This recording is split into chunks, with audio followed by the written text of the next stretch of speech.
এই সুন্দরী অনন্যা অপরূপা মেয়েটির বাবা এক পাগল প্রতিবন্ধী ছেলের সাথে তাকে বিয়ে দিয়ে দেয়। বাসর রাতে মেয়েটি তার জামাইকে প্রথমবার দেখে কান্নায় ভেঙে পড়ে, কিন্তু সৃষ্টিকর্তা হয়তো তার জীবনে অন্য কিছুই লিখে রেখেছিল। আল্লাহর অশেষ রহমতে তাদের গ্রামের এক মাস্টার মশাইয়ের সাহায্যে পাল্টে যায় তাদের জীবন। আজকের গল্পের প্রতিটি পরতে পরতে লুকিয়ে রয়েছে অনাবিল সুখ, দুঃখ, হাসি, কান্না। নিজের অজান্তেই কখন যে আপনার চোখ ভিজে যাবে হয়তো আপনি নিজেও টের পাবেন না। শুধু বলবো, মনোযোগ দিয়ে গল্পের শেষ পর্যন্ত শুনতে থাকুন। তো চলুন গল্পটি শুরু করা যাক। তুরস্কের একটা শহরে মাহির এবং তার স্ত্রী বাস করে। সকালবেলা উঠেই তারা দুজন ঝগড়া করছিল। মাহির পেশায় ছিল একজন সরকারি স্কুল শিক্ষক, তবে তাকে প্রত্যন্ত দুর্গম পাহাড়ে পোস্টিং দেওয়া হয়েছে। তাই তার স্ত্রী তার সাথে ঝগড়া করতে থাকে যেন সে তাদের ফুটফুটে দুটো বাচ্চাকে এবং তাকে এখানে একা না রেখে চলে যায়। কিন্তু মাহির তখন তার স্ত্রীকে বোঝাতে থাকে যে, দেখো, যদি আমি সেখানে না যাই তাহলে হয়তো সেই গ্রামের মানুষজন শিক্ষার মতো মৌলিক চাহিদা থেকে বঞ্চিত হবে। একটু পরে যখন তাদের মেয়েগুলো এসে দেখতে পায় যে তাদের মা বাবা ঝগড়া করছে, তখন তারা স্বামী স্ত্রী দুজনেই ঝগড়া থামিয়ে দেয়। তবে মাহির অনেক বুঝিয়ে সুঝিয়ে তার স্ত্রীকে রাজি করে ফেলে। পরদিন সকালবেলা তাকে বিদায় জানানোর জন্য তার পরিবারের সবাই ট্রেন স্টেশনে চলে আসে। মাহিরের স্ত্রী তখন আবেগঘন কণ্ঠে মাহিরকে বলতে থাকে তার নিজের যত্ন নেয়ার জন্য। সে তখন কান্না করতে করতে তার প্রিয় স্বামী মাহিরকে বিদায় জানায়। তবে মাহিরের ইচ্ছে থাকুক বা না থাকুক, যেহেতু সে সরকারি চাকরি করে তাই তো অবশ্যই তাকে সেখানে যেতে হবে। তাই সে সবাইকে বিদায় জানিয়ে নতুন জায়গার উদ্দেশ্যে রওনা হয়। ট্রেনে করে অনেকটা পথ পাড়ি দিয়ে এরপর ছোট্ট একটা গাড়িতে করে পাহাড়ের বুক চিরে সে আগাতে থাকে। এই গাড়ির ভেতরেই গ্রামের মানুষজন শহর থেকে কাজ করে গ্রামে ফিরছিল। কিছুক্ষণ পরে তারা এক একজন নেমে গেলেও মাহির আর গাড়ি থেকে নামে না। অনেকটা পথ পাড়ি দিয়ে পাহাড়ের এক পর্যায়ে এসে গাড়ি থামিয়ে দেয় এবং গাড়ির কন্ট্রাক্টর তাকে বলতে থাকে যে এটাই শেষ স্টপেজ, এরপর আর গাড়ি যাবে না। কিন্তু মাহির তো অবাক হয়ে যায়, কেননা সে এই পাহাড় থেকে কোথায় বা যাবে। সে তখন তাকে জিজ্ঞেস করে, এখানে তো আমি কোনো গ্রাম দেখতে পাচ্ছি না। তখন সেই লোকটি বলে যে সরকার এই পর্যন্তই রাস্তা তৈরি করে দিয়েছে, বাকি পথ আপনাকে এখান থেকে হেঁটে যেতে হবে। কিন্তু সে তো রাস্তা চিনে না। তখন ওই লোকটি তাকে বলতে থাকে যে ওই যে উঁচু পাহাড়টি দেখছেন, এমন দুটো পাহাড় পার হওয়ার পরেই আপনি গ্রামের দেখা পাবেন।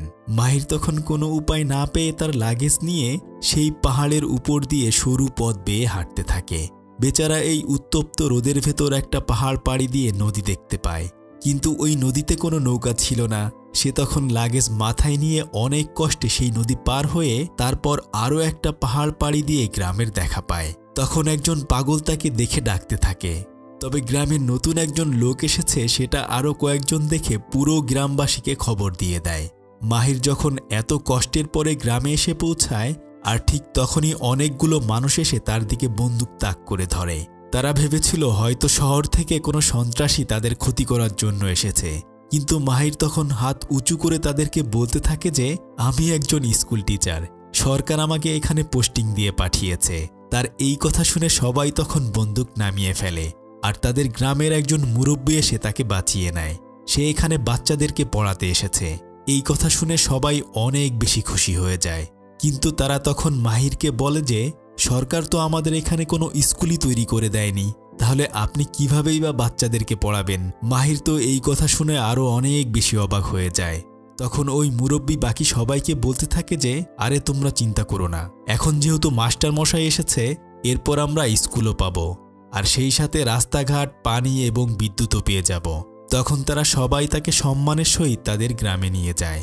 কিন্তু মাহির তখন খেয়াল করে যে সেই পাগলটিকে সবাই লাঠি দিয়ে খুঁচিয়ে খুঁচিয়ে বিরক্ত করছে। এরপর সে ওই মুরব্বির বাড়িতে এসে জল খাবার খেয়ে নেয়।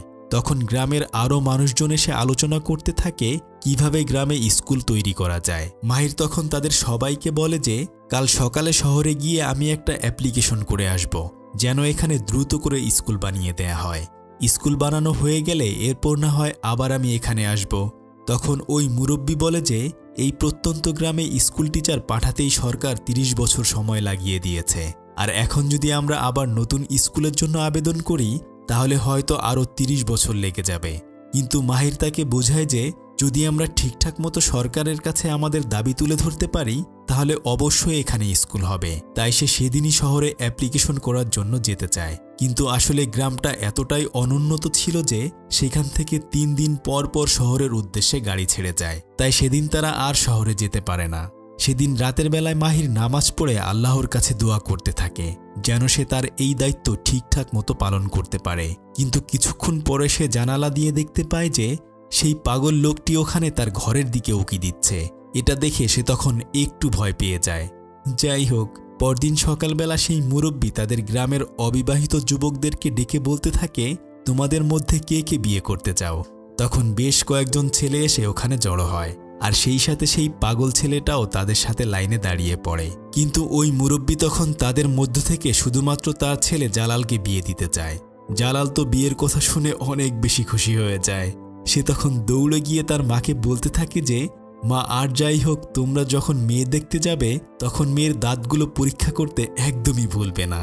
সে সব সময় চাইতো যেন তার বউ দেখতে অনেক সুন্দরী হয়, আর সেই সাথে তার চুল যেন সোনালী রঙের হয় এবং দাঁতগুলো যেন মুক্তোর মতো সাদা হয়। তার মা গিয়ে তখন পছন্দ করে গুলতেন নামে একজন মেয়ে ঠিক করে আসে, আর এর কয়েকদিন পরে ধুমধাম করে তাদের বিয়ে হয়ে যায়।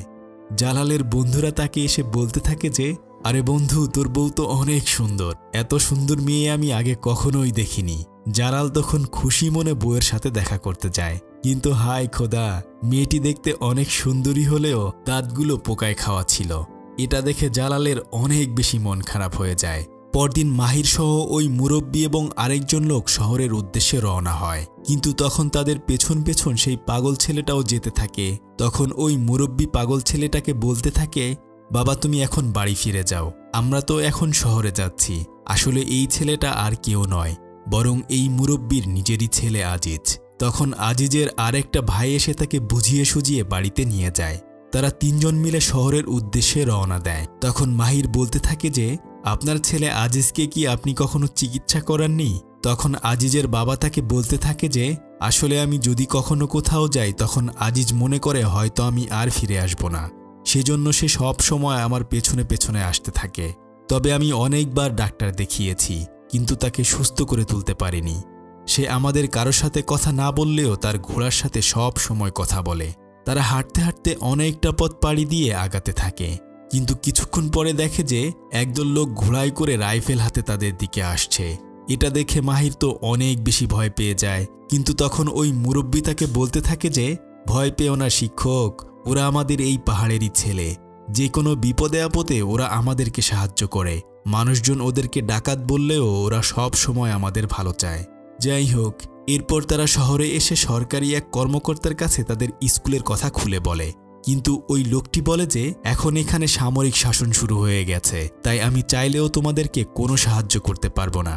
কিন্তু মাহির বলে যে, সরকারই তো আমাকে ওখানে পোস্টিং দিয়ে পাঠিয়েছে। তখন ওই সরকারি কর্মকর্তা বলতে থাকে, 2 দিন আগেই এই সরকারের পতন হয়ে গেছে।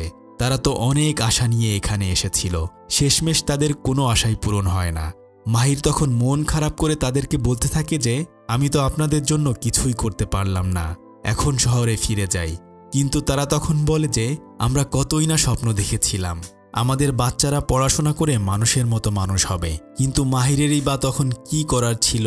সে তখন তাদেরকে বলে যে, আজকে রাতটা এখানে কাটিয়ে পরদিন সকালবেলা ট্রেনে করে সে বাড়িতে ফিরে যাবে। তবে রাতের বেলায় সে একা একা ওই বাচ্চাদের কথা ভাবতে থাকে। তাই পরদিন সকালবেলা সে বাড়িতে যাওয়ার প্ল্যান ক্যান্সেল করে তাদেরকে বলে যে, আমি ঠিক করেছি আমি বাড়িতে ফিরে যাব না, তবে আমি আপনাদের গ্রামেই ফিরে যেতে পারি। এজন্য আমার একটা শর্ত রয়েছে, গ্রামের সমস্ত মেয়েরাও আমার ওই স্কুলে পড়াশোনা করবে।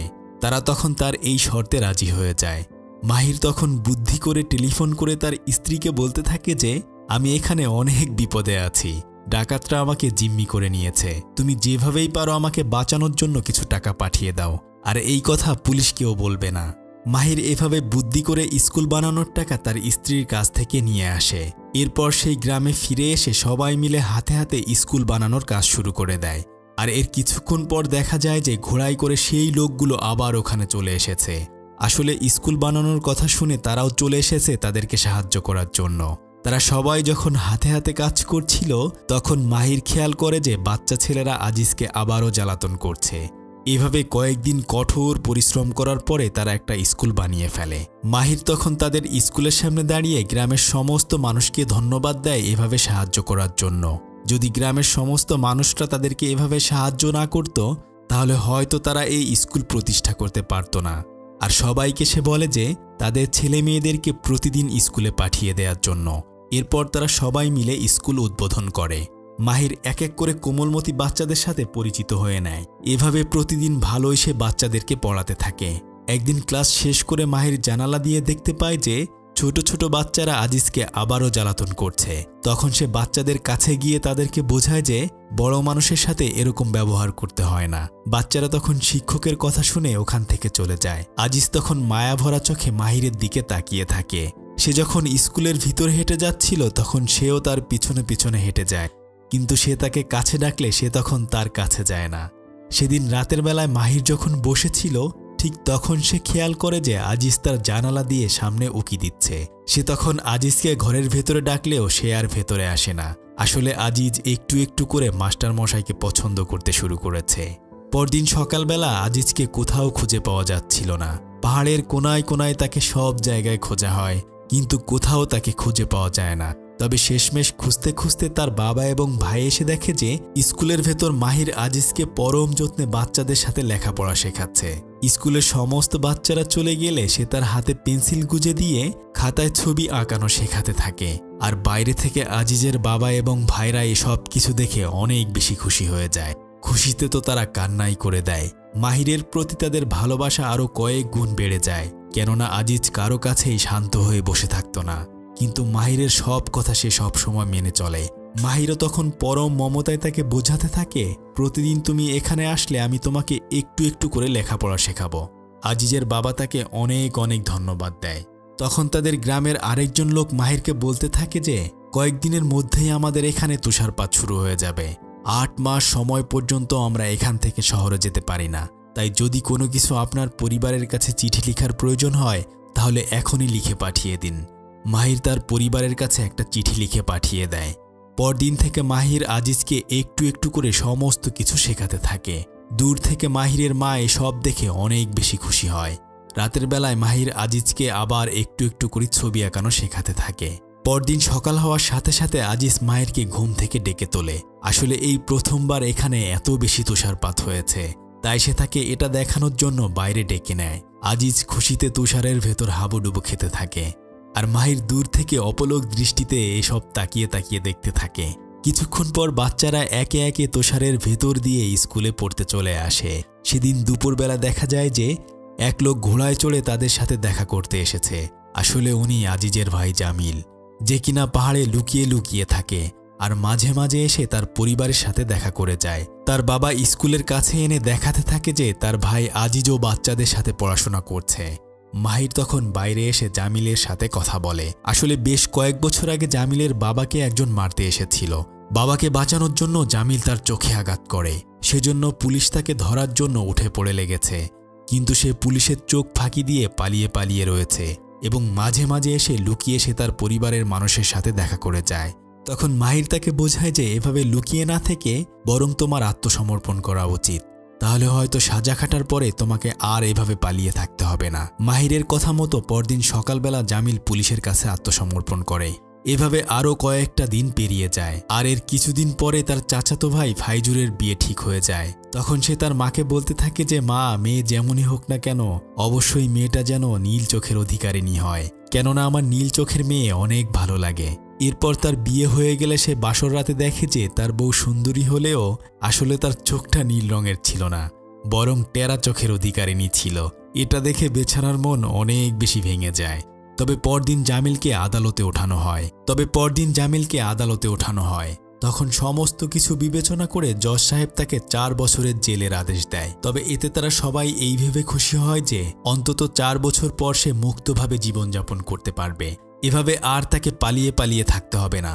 আদালতে শুনানি শেষে যখন তারা বাইরে বের হয়ে আসে, ঠিক তখন আরেকজন আসামিকে খালাস দিলে অন্য পক্ষের একজন লোক এসে সেই আসামির বাবাকে সবার সামনে গুলি করতে যায়।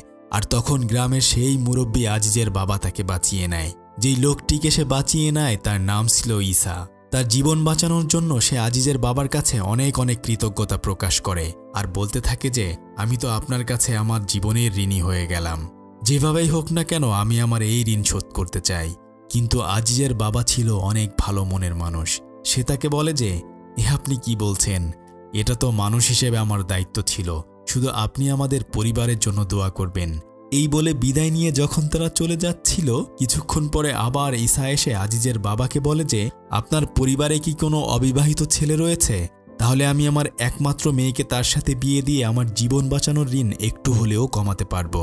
তখন আজিজের বাবা বলে যে আসলে আমার অবিবাহিত একটা ছেলে রয়েছে, কিন্তু সে সুস্থ স্বাভাবিক না, সে মানসিক প্রতিবন্ধী। কিন্তু তবুও সেই লোকটি তার প্রতিবন্ধী ছেলের সাথেই তার নিজের মেয়েকে বিয়ে দিতে রাজি হয়ে যায়। তখন আজিজের বাবা তাকে বলতে থাকে যে আপনি আরও একবার চিন্তা করে দেখুন।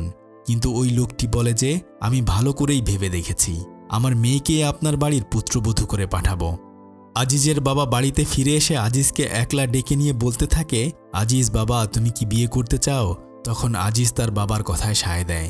আর ঠিক এর কয়েকদিন পরে আজিজের মা তার জন্য মেয়ে দেখতে যায়। কিন্তু আজিজ তো আর বাকি ভাইদের মতো বলতে পারে না তার কেমন বউ চাই। তখন তার মা তাকে বলতে থাকে যে বাবা আজিজ, তোমার জন্য অবশ্যই আমরা দেখে শুনে সুন্দরী মেয়ে নিয়ে আসব। তারা সবাই মুসার বাড়িতে পৌঁছালে কিছুক্ষণ পরে সেখানে মুসার একমাত্র মেয়ে মিসকিন এসে হাজির হয়। তারা মিসকিনকে দেখে অনেক বেশি অবাক হয়ে যায়, কেননা তার চুলগুলো ছিল সোনালি রঙের, মুক্তোর মতো দাঁত এবং চোখগুলো ছিল নীল বর্ণের। এত সুন্দর রাজকুমারী আজিজের জন্য তারা পেয়ে যাবে এটা তো কল্পনাতেও চিন্তা করেনি। শুধু তাই নয়, মিসকিন ছিল রূপে গুণে অনন্যা। তখন মিসকিনের মা আজিজের মায়ের কাছে জানতে চায় তাদের জামাই কেমন। আজিজের মা তখন দুঃখ ভরা মন নিয়ে বলে যে আমার ছেলে প্রতিবন্ধী, কিন্তু যেহেতু তার বাবা আজিজের বাবাকে কথা দিয়েছিল, সেজন্য ধুমধাম করে আজিজের সাথে মিসকিনের বিয়ে দিয়ে দেওয়া হয়। প্রথমবার মিসকিন আজিজকে দেখে কান্নায় ভেঙে পড়ে, কেননা সে কখনোই ভাবেনি যে এমন প্রতিবন্ধী স্বামী তার কপালে জুটবে। তখন আজিজের মা তাকে সান্ত্বনা দিয়ে বলতে থাকে যে মা, তুমি কান্না করো না, হয়তো সৃষ্টিকর্তা তোমার কপালে এটাই লিখে রেখেছিল, আর আমার আজিজ অবশ্যই তোমাকে দেখে শুনে রাখবে। কিন্তু মিসকিন সব কিছু চিন্তা করে কান্না করতেই থাকে। আর অন্যদিকে আজিজের বাকি ভাইরা বলতে থাকে যে আমরা যা যা চেয়েছি অমন কোনো স্ত্রী পাইনি, কিন্তু সৃষ্টিকর্তা তোমাকে সমস্ত কিছু উপহার দিয়েছে। এরপর তারা তাকে বাসর ঘরে জোর করে দিয়ে আসে। প্রথম রাতে আজিজ মিসকিনের এত সুন্দর চেহারা দেখেই টাসকি খেয়ে মাটিতে পড়ে যায়। আর তখন তার বাকি ভাইয়েরা তাকে সাহায্য করার জন্য এসে নিজ চোখে মিসকিনকে দেখে তারাও অনেক বেশি অবাক হয়ে যায়। কিন্তু কি আর করা, মিসকিন তো তার এই ভাগ্য এভাবেই মেনে নেয়। সে আজিজের অনেক দেখাশোনা করে, সে তাকে নিজ হাতে গোসল করিয়ে দেয়। পরম মমতায় সে তার স্বামীকে সেবা যত্ন করতে থাকে। প্রতিবেলায় নিজ হাতে সে তাকে খাইয়ে দেয়। আজিজও তার বউকে অনেক অনেক ভালোবাসে। এভাবে তাদের দিনকাল ভালোই কাটতে থাকে। নতুন বিয়ে করায় সবাই আজিজকে নিয়ে অনেক খুশি ছিল, কিন্তু এত কিছুর পরেও সবসময় মিসকিনের মন অনেক খারাপ হয়ে থাকত। স্কুলে মাহির আজিজকে পরম মমতায় নিজ হাতে একটু একটু করে সব কিছু শেখাতে থাকে। আর আজিজও লক্ষ্মী বাচ্চার মতো বাকি ছোট ছোট বাচ্চাদের সাথে পড়াশোনা শিখতে থাকে। তবে গ্রামের মহিলারা মিসকিনকে দেখে বলতে থাকে যে এত সুন্দর একটা মেয়ে, কিন্তু দেখো আমাদের ওই পাগল আজিজের সাথে তাকে বিয়ে দেয়া হয়েছে। যদি আমাকে বিয়ে দিত তাহলে হয়তো আমি আত্মহত্যা করতাম, না হলে আজিজকে রেখেই চিরতরে পালিয়ে যেতাম। এভাবে তারা মিসকিনকে ছোট করতে থাকে। তাদের মুখে স্বামীর এই কথা শুনে সে দুঃখে ওখান থেকে চলে আসে। আর অন্যদিকে কয়েকজন বখাটে লোকজন আজিজকে তার বউ নিয়ে খারাপ খারাপ কথা বলে। আজিজ তার বউকে অনেক ভালোবাসত। সে শারীরিকভাবে শক্তিশালী না হলেও তাদের এই কথার সে প্রতিবাদ করে। তবে মিসকিনের মন অনেক বেশি খারাপ থাকে। সে একা একা পাহাড়ের কোনায় দাঁড়িয়ে দাঁড়িয়ে কান্না করতে থাকে। রাতের বেলায় সে যখন কান্না করছিল, আজিজ তখন তার কাছে এসে চোখের পানি মুছে দেয়। সে যখন পরদিন স্কুলে যায় তখন দেখতে পায় যে কয়েকজন মহিলা আজিজের স্ত্রীকে জ্বালাতন করছে। সে তখন অনেক কষ্ট করে দৌড়ে গিয়ে তাদের হাত থেকে তার স্ত্রীকে বাঁচাতে যায়। তখন মিসকিন আজিজকে বলে যে আজিজ, অনেক হয়েছে, আমি আর এসব অত্যাচার মেনে নিতে পারছি না। এই বলে সে কান্না করে ওখান থেকে চলে যায়। কিন্তু আজিজ এতে অনেক বেশি কষ্ট পায়, কেননা সে তার স্ত্রীকে ঠিকঠাক মতো দেখাশোনা করে রাখতে পারছে না। তাছাড়া সে তো ভালো করে কথাও বলতে পারে না। তাই সে অভিমান করে তার প্রিয় ঘোড়াটি নিয়ে রাগ করে পাহাড়ের দিকে ছুটতে থাকে। এটা দেখে মাহির এবং বাকি সবাই সেদিকে দৌড়ে যায়। আজিজ ঘোড়া নিয়ে ছুটতে ছুটতে অনেকটা পথ পাড়ি দিয়ে পাহাড়ের উঁচুতে এক কোণায় চলে আসে। সে নিজেকে এবার শেষ করে দিতে চায়। এ জীবন রেখেই বা সে কি করবে, কেননা সে তার স্ত্রীর দেখাশোনাও করতে পারছে না। তখন মাহির দৌড়ে আসে তাকে বাঁচানোর জন্য। আজিজ প্রায় পাহাড়ের কোনায় গিয়ে লাফ দিতে চায়, আর তখন আজিজের কাছে এসে মাহির বলতে থাকে যে, ভাই আজিজ, তোমার কি হয়েছে? যদি তুমি এখান থেকে লাফ দাও তাহলে আমিও তোমার সাথে লাফ দেব। তুমি আমাকে বলো, আমি তোমার সমস্ত সমস্যার সমাধান করে দিব। সে তাকে অনেক বুঝিয়ে সুঝিয়ে ওখান থেকে নিয়ে আসে। বাড়িতে ফিরে এসে সে আজিজকে আলাদা করে আবারও পড়াশোনা শেখাতে থাকে। রাতের বেলায় আজিজ এবং মিসকিন দুজনেই বসে কান্না করছিল। তখন মিসকিন পরম মমতায় তার চোখের জল মুছে দেয়, আর আজিজ ভালোবেসে তার স্ত্রীর কাঁধে চুপচাপ শুয়ে থাকে। কিন্তু পরদিন সকালবেলা সমস্ত বাচ্চারা স্কুলে গেলেও আজিজ আর স্কুলে যায় না। তখন আজিজের এক ভাই তাকে ডাকার জন্য রুমে এসে দেখতে পায় যে আজিজ একটা চিঠি লিখে দিয়ে তার স্ত্রীকে নিয়ে কোথায় যেন চলে গিয়েছে। এরপর তারা চিঠি পড়ে জানতে পায় যে সেখানে আজিজ লিখে রেখেছিল, আব্বা মা, তোমরা কেউ আমাকে কখনোই বুঝতে পারোনি। তোমাদের সাথে আমি অনেক কথা বলতে চেয়েও কখনোই বলতে পারিনি। বছরের পর বছর গ্রামের সবাই আমাকে নিয়ে ঠাট্টা মশকরা করেছে, কিন্তু আমার বয়স এখন 31 বছর হয়ে গেছে, আর তাছাড়া আমার একজন স্ত্রীও রয়েছে। আমি চাই না সবাই আমার স্ত্রীকে নিয়ে এভাবে ঠাট্টা মশকরা করুক, তাই আমি তোমাদের ছেড়ে চলে গেলাম। তোমরা সবাই ভালো থেকো, আর আমার ঘোড়াটাকেও দেখে রেখো। এভাবে আরও কয়েকটা মাস পেরিয়ে যায়। প্রতিদিনের মতো মাহির স্কুল শেষ করে চুপচাপ বসে থাকে, কেননা আজকেই এই স্কুলে তার শেষ দিন ছিল। পরদিন সকালবেলা সেই গ্রামের সমস্ত মানুষকে ডেকে বলতে থাকে যে, এখানে আমি দীর্ঘ 10 মাস ছিলাম, আর এই কয়েকদিনে আপনাদের সবার সাথে আমার অনেক ভালো একটা সম্পর্ক হয়ে গিয়েছে। পরিবারের মতোই সুখে দুঃখে সব কিছুতেই আমরা সব সময় একসাথে থেকেছি। যে কোনো বিপদে আপদে একজন আরেকজনকে সাহায্য করেছি। এরপর সে ছোট ছোট বাচ্চাদের উদ্দেশ্যে বলতে থাকে যে, আমি চাই তোমরা সবাই খুব ভালোভাবে পড়াশোনা শেষ করে মানুষের মতো মানুষ হও। এসব কথা শুনে গ্রামের সবাই অনেক বেশি আবেগ আপ্লুত হয়ে যায়। আজিজের বাবা তখন তাকে জড়িয়ে ধরে বলতে থাকে যে, আমার 6টা সন্তান থাকলেও আপনি ছিলেন আমার 7 নম্বর সন্তান। আমি কখনোই আপনাকে ভুলতে পারবো না, আর আপনার ঋণও কোনোদিন শোধ করতে পারবো না। আমাদের গ্রামের সবার জন্য আপনি আলো হয়ে এসেছিলেন। যেখানেই থাকুন না কেন পরিবারের সবার সাথে অনেক বেশি ভালো থাকুন। এরপর মাহির তাদের সবাইকে বিদায় জানিয়ে গ্রাম থেকে শহরের উদ্দেশ্যে রওনা হয়। এভাবে 7টা বছর পার হয়ে যায়। সেই গ্রামে এখন রাস্তা হয়েছে, বিদ্যুৎ এসেছে, মানুষের জীবনযাত্রা সহজ হয়েছে। এমন একদিন তারা দুপুরবেলা বসে বসে রেডিও শুনছিল, আর ঠিক তখন দেখে যে অনেক দূর থেকে তাদের রাস্তা দিয়ে একটা গাড়ি আসছে।